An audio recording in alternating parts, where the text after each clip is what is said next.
मित्र, आई पप्पांचे स्वप्न खूप जास्त मोठे असतात, पण मुलं काही कारणास्तव वेगळ्या लाईनमध्ये निघून जातात, जसं की काहीतरी व्यसन वगैरे लागून जातं. तर यांचं कारणीभूत एकच गोष्ट आहे मित्र, जे की म्हणजे तुमची संगत गुण.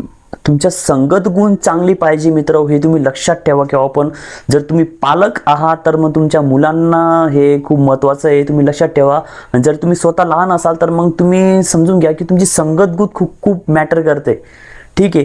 जर तुमचं फ्रेंड सर्कल किंवा तुम्ही ज्या वातावरणामध्ये राहताय तर ते चांगलं पाहिजे. आणि मी तर म्हणतो, माझं पर्सनल ओपिनियन आहे आणि एक्सपिरियन्स आहे, तर मी म्हणतो तर कमी मित्र ठेवा, 3-4 मित्र ठेवा फक्त, बस खूप झाले. आणि ते पण व्यवस्थित लाईनबाज म्हणजे कसे, ते चांगले आपले ध्येयाची गोष्ट म्हणजे करणारे, काहीतरी शिक्षणच्या गोष्ट करणारे. ठीक आहे, असेच पाहिजे. काहीतरी बिझनेसचं आयडियाज वगैरे तुमच्यासोबत असे पिणारे, खाणारे, पार्टी करणारे, पैसे उडवणारे, याचा नाद त्याचा नाद, सगळ्या गोष्टी अशा असाल ना तर मित्र तुम्ही सोडून द्या.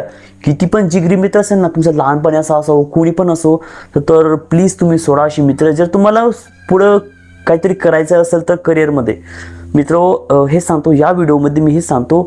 ओके, तर बाकी काही नाही, मी बाकीचं आता घराची पेंटिंग वगैरे करतोय. ठीक आहे, बघा पेंटिंग पूर्ण तयारी वगैरे चाललेली आहे. तर असं चाललं मित्र, बस मी याच्यासाठी व्हिडिओ बनवला कारण माझं विचार आला डोक्यात. ठीक आहे, तर आवडलं असेल तर साईडला लाईकचं बटन आहे आणि फॉलो पण याच्यासाठी करा.